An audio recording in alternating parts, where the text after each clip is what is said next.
Hi again, everybody. If you are here at part two, I hope that you saw part one. I didn't anticipate doing two parts when I started this, but I think it's probably better and easier for people to take in chunks. I probably could do like four parts and have them 15 minutes each, but here we are. But this is part two. This will talk a little bit more about what actually is coming, or what we can actually do to kind of survive this. But it just talks a lot about those kinds of things, and it's a little bit more detailed. If you are here at part two, I appreciate it very much, and I hope that this next part is helpful and meaningful to you and resonates with you. And thank you for being here. Here we go. In the universal scheme of things, the United States means something. The United States, we're not perfect, and we never have been, but there was an ideology that many people believed in. Like there was a promise of what could be. And it's important in the planetary structure, in the universal or the universe's plans for the planet, and in what we wanted to do in coming here and creating this environment. It's important. And it has had, hits and misses, and it has gone forward and then fallen back. It's gone forward in certain areas, and then there's these other areas that we've never addressed. If you are a person of color, you will know this intimately, right? If you are a woman, you will understand this intimately. But it's everybody. If you are a certain socioeconomic class, you'll understand this intimately. But you can also, I think, in all of those instances, see the promise of what could have been, see the beauty of some things that were done. It has been gut-wrenching, Three of Swords again, right, to watch what is happening with our national parks, with the forestry service, with the White House itself. Those are some beautiful parts of the United States, beyond policy or economic or foreign or political policy, that were a beautiful part of our country.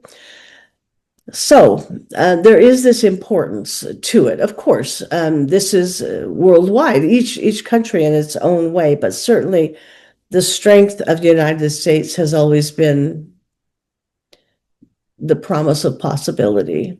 That is important, and as a collective, we know that, and the universe certainly supports us in that. And so there is this energy that is building and will continue to build, even as there's sort of this Eight of Swords, Ten of Swords feeling that, we feel stuck like the Eight of Swords. We feel, gutted like the Ten of Swords, like the Three of Swords. But there is this karma that is like turning all of these cards, the Three of Swords, the Ten of Swords, the Eight of Swords, back, right? It's like a mirror. We're feeling it now, but it's going to turn back on them. And most of it has to do with things that they are doing that are destructive and ridiculous, and that they cannot see, or don't bother to see, or don't care to see the broader implications. This has to do with the Iran war. It has to do with foreign aid. It has to do with the CDC. It has to do with so many things, and their actions, we are going to see things happen that are, very sort of Ten of Swords, Eight of Swords energy.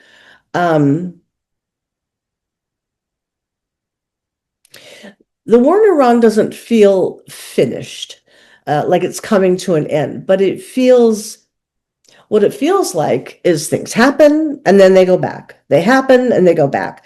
Just enough for the stock market to rise, for the oil companies to make some more money, for, people to be satisfied, and then they fall back.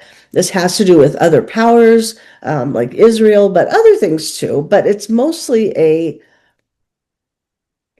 money, all of this is mostly a money-making venture and a power venture.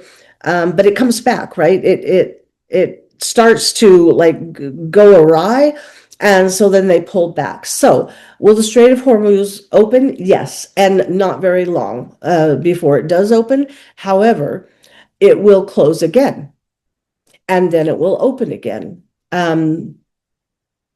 It will be open, and we'll all breathe a sigh of relief, and that will go on for maybe a couple of months. So then everything will collapse, and they'll close it again.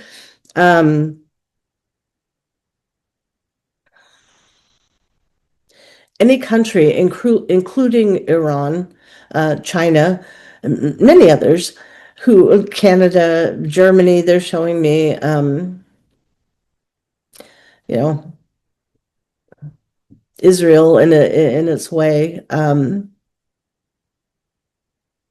India, they're showing me, but any country that has a stable government with people in power who understand things and understand the benefit of having experts, right? And thinking things out long term and how it affects everything geopolitically, they are in a much better, stronger situation than the United States.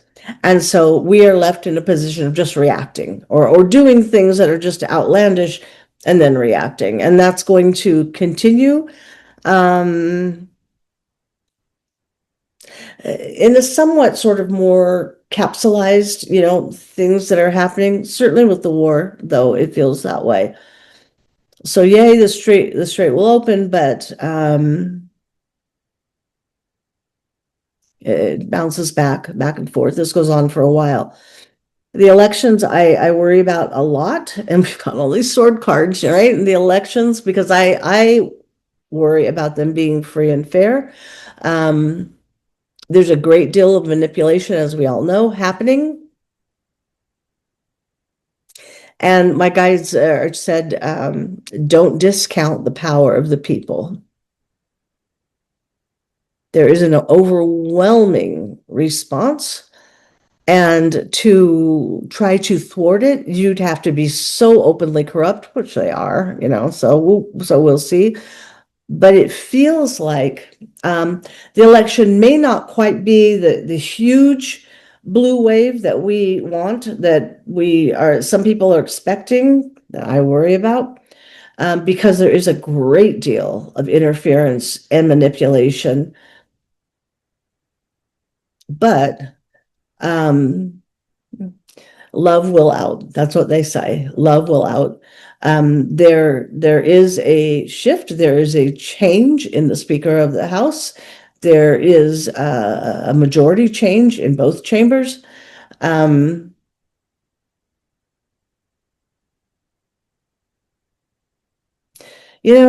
The Senate and the Congress have conceded a lot of power, and so it's going to take some very directed energy to reclaim that power. And sometimes it will just be ignored. We've seen that happen. Let's see if what else. They're talking about arrogance, and they're saying this is a part of the demise too, because there's a feeling of arrogance even when this happens that doesn't matter. We've got this under control. We've got all the power here. It doesn't matter what they do, but it matters.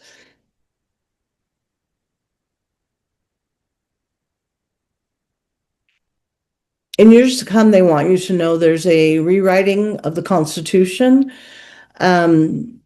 Because of this, and to deal with it. There's a restructuring of the Supreme Court. It's not just adding members, there's a restructuring of the Supreme Court. There's a restructuring of how we vote, how things are tabulated, but also some sort of like standardization of districts and those kind of things. This takes many years. This takes many years. Um,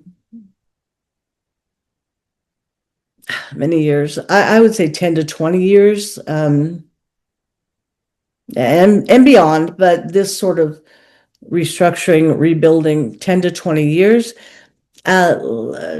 Beautifully, there are a lot of highly intelligent, highly dedicated young people.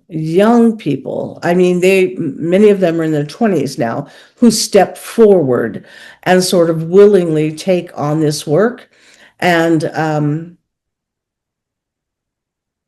there's a wonderful energy behind them. They see clearly what went wrong, or they see clearly what we need to do to make things right. I have something that a sort of like experience that I had that I will explain in the video if you want, and it talked about sort of this person, one person particularly smart and charismatic, sort of coming in. I can talk about that if you're interested. Not right now. This is getting long already. But yes. I asked about how we prepare. Do we prepare? And what they said is very clearly, do your due diligence. When things happen, like with the strait, it's like, go fill up your car with gas, figure out a way to use public transportation. Just practical things that you're probably doing already. They're like, continue to do that. I'm wondering about like food shortages and stuff. And they're saying like there may be certain things that are harder to find. It doesn't feel like there's nothing on the shelves. It doesn't feel like that, but it does feel like, hey, if you have a freezer, it might be smart to stock up on some meat if you can. Not that it's going away, but prices are not coming down anytime soon. Here's a problem. Part of this inflation is because of this, situation, various things, the Strait of Hormuz, certainly in some ways, just a lot of things, what's going on with agriculture and beef and a lot of things, but they're saying it's in combination with greed and actual like price gouging. There's going to be a lot of boycotts, very directed, like one company or one thing. And this is a very good thing. Boycotts are collective energy, and they're not, in a way, they're not against something, they're for something. They're for us saying, no, this is how we're going to live, because we aren't going to live with the way that you're doing things. And that includes raising prices, right? Or being generally awful. They're like, boycotts work. It's collective energy that is very much empowering us. So that's how we have to think of it, not as being against something, being for something, being for fairness, being for our own health and welfare, right? So that's going to be happening. They're a very good thing. They just keep saying boycotts work. Directed. Don't get too broad. Very directed. A certain sort of meat companies or a certain product, they're like, that's the beauty of social media. You can get the word out quickly. So yeah, very good thing. That's why we get the Queen of Pentacles. This is kind of a lovely version of the Queen. She's pretty. You can see her sort of power, right? She's very richly adorned. She's got this beautiful throne that she's sitting on. The rabbit here talks about fertility, but it's not necessarily, it can be about childbirth in some instances, but it's like sort of this general abundance of the idea of being able to double, And you can see she holds the pentacle because she controls it. Now, pentacles, yes, money, yes, property, yes, jobs, all those things, but pentacles are the earth cards. So they're talking about earth life, physical life, right? Just in the same way these cards are physical, they give us this card of hope, but this is also, and perhaps mostly in this instance, this is us. We are all the Queen of Pentacles. They do show it as a queen, not a king, and I think this has so much to do with what we would call divine feminine energy, because women really are going to be the drivers behind so much of this, so much change. And it has to do with collective energy and the way that women feel connected, right? And so it seems appropriate to me to have the queen here. That doesn't mean men are excluded. No, it doesn't, because oh my gosh, there are so many wonderful men out there. There really are who see this happening, and this is very, very true of the younger generation. I know we see some like sort of young MAGA influencers. They're like, they say that they're inconsequential. Um, the young men, the older men, the middle-aged men, there are many, many of it who get this, who want the same thing that women want, that all people who sort of move toward love and light want, who are thinking of those things, who are kind and hopeful and helpful and joyful, all of those things. So even though it's coming across here as divine feminine energy, that's wonderful, right? It's very powerful, but it does include men as well. She has this rich home, and it's beautiful. Look at, there's nature, right? Um,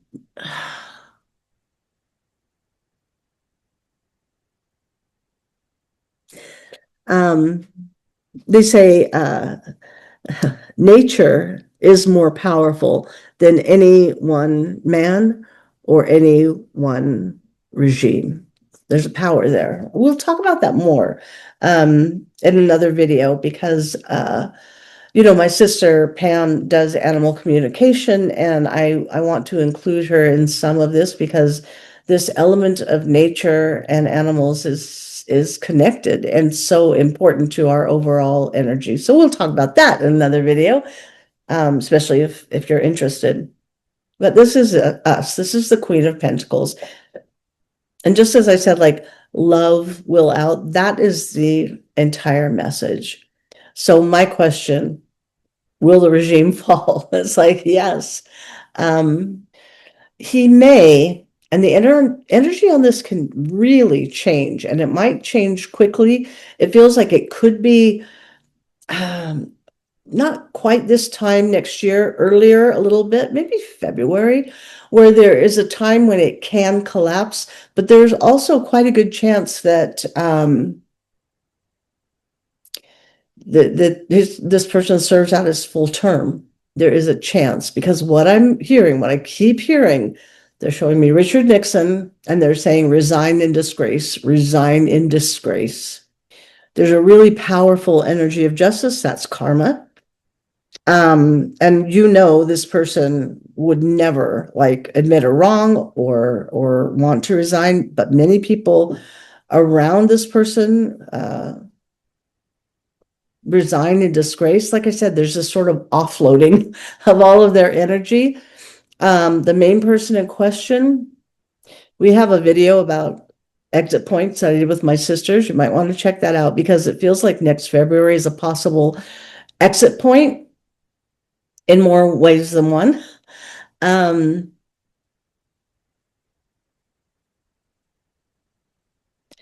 It's a choice that is made, and I'm not talking about self-harm. I'm talking about a soul choice. Gosh, a stubborn, narcissistic,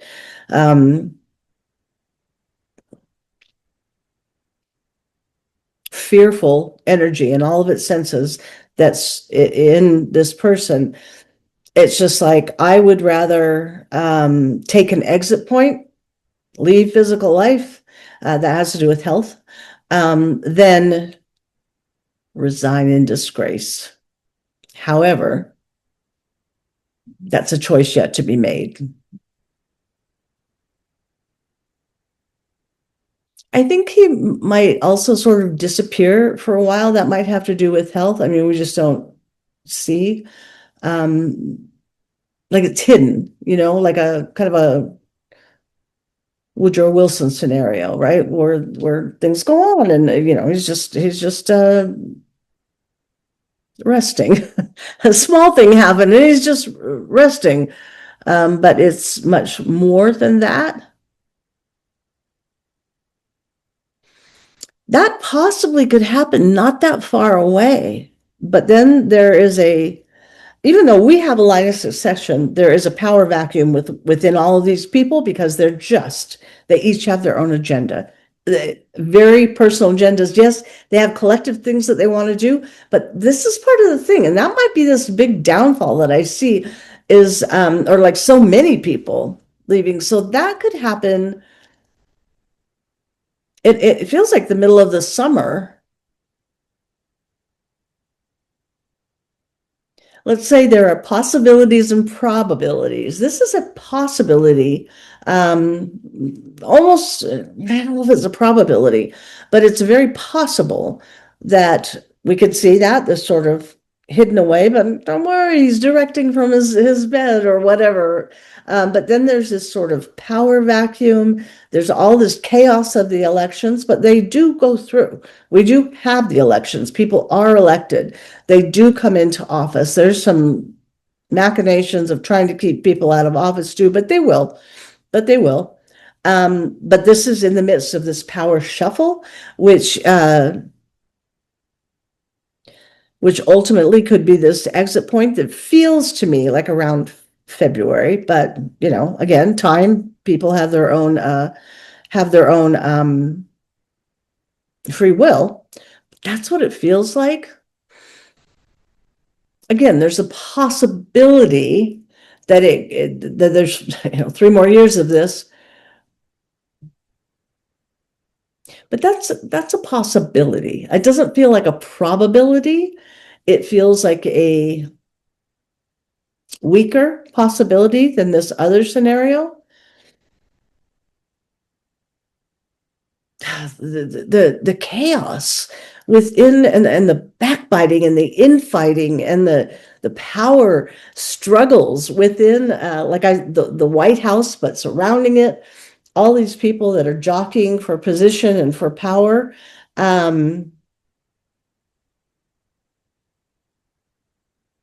That's their main goal, and it's not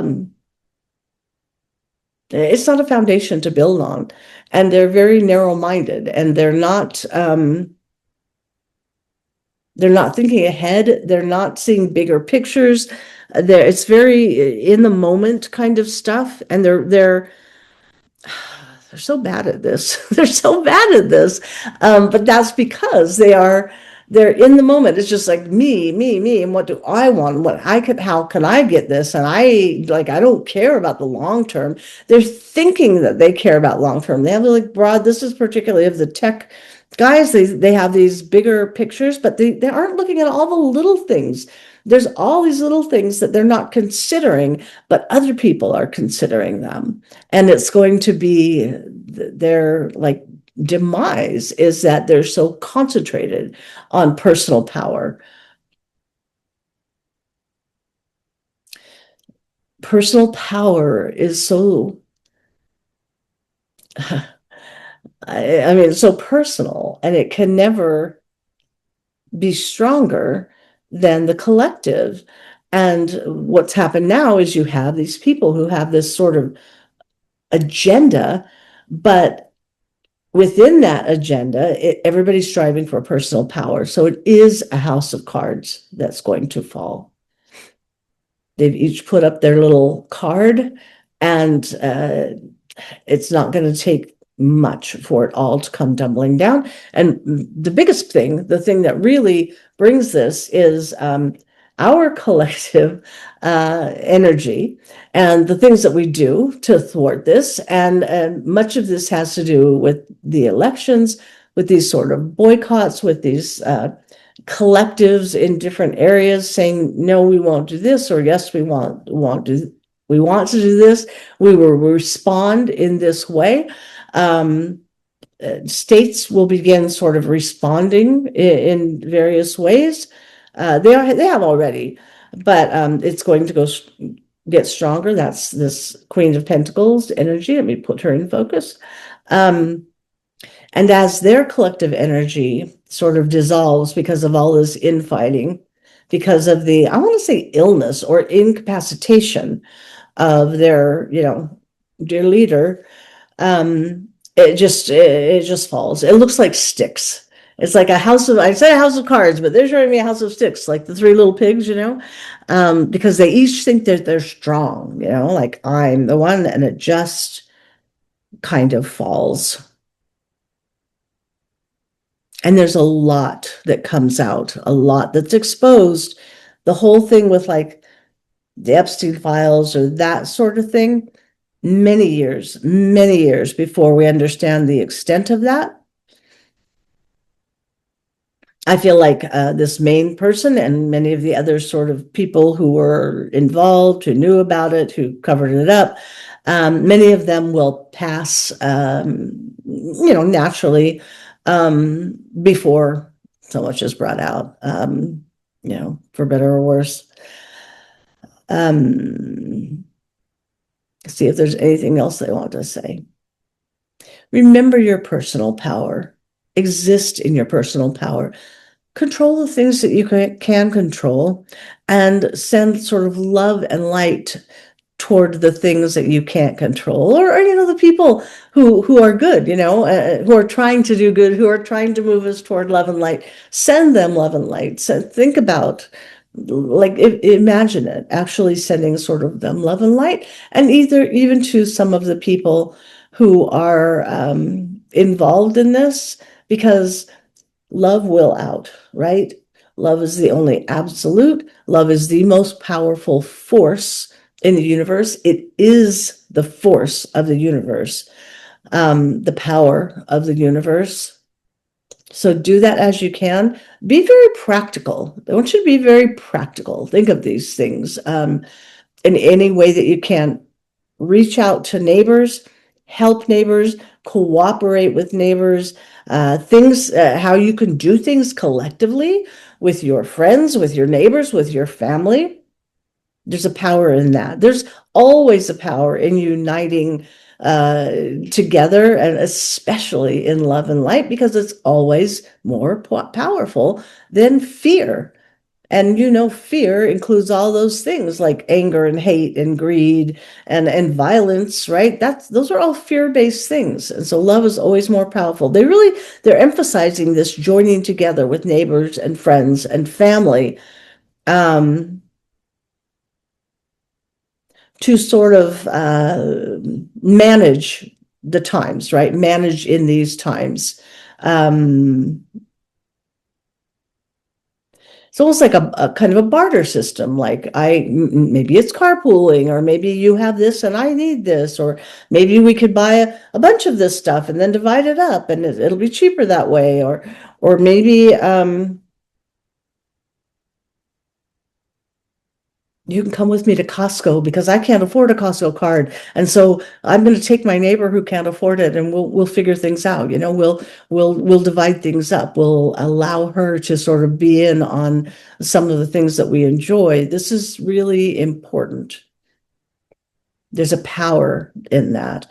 And that's why this Queen of Pentacles card is so important, right? And it's the last card. So I always call the last card, and you know this from other readings, my cornerstone card, and this is the thing that we build on. And they give us the Queen of Pentacles, who is us, who has this abundance, who understands her power, and who sort of lives in that truth and goes through life immersed in that truth. And we need to do this. Like, don't give in to fear. They're very Roosevelt. I mean, there's nothing to fear, right? But fear itself.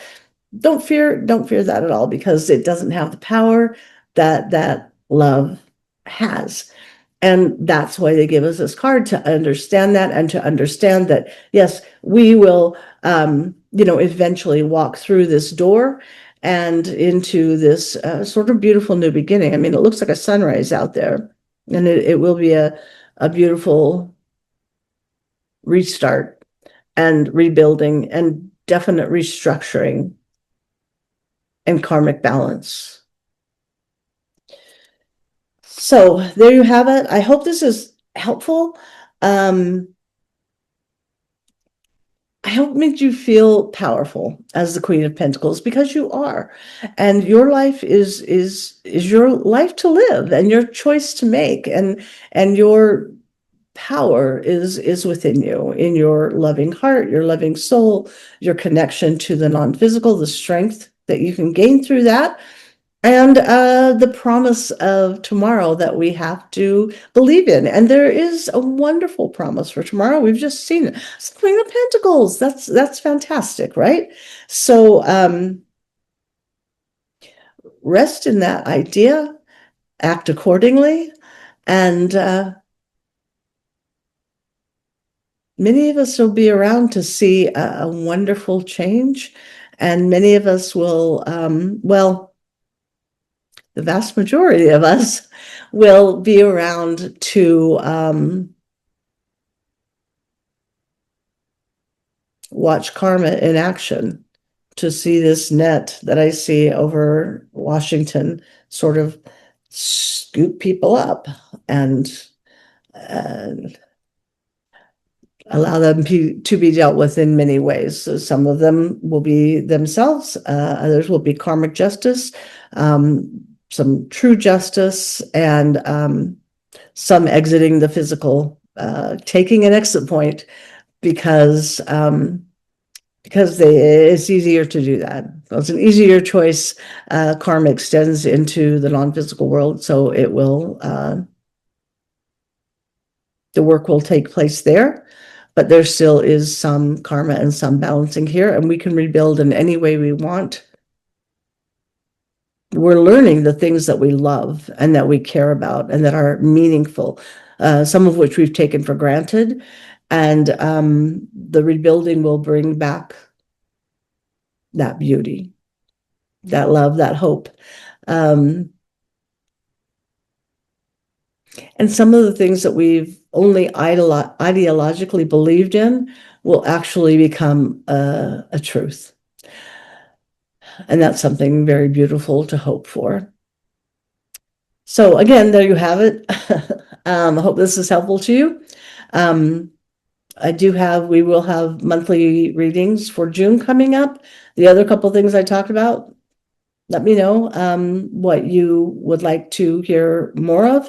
And you can always visit my website for information, or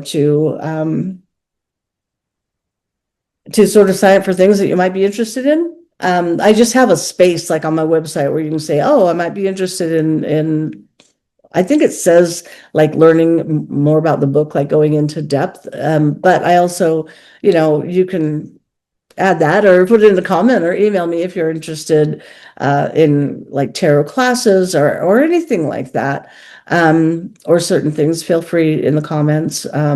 There's a spot on my website to send in any kind of questions or anything like that. So please do it. Please do it. I would love to know more about what you're thinking and what you would like to hear, what you need to hear, what you think would be good to hear. And I'm here for it.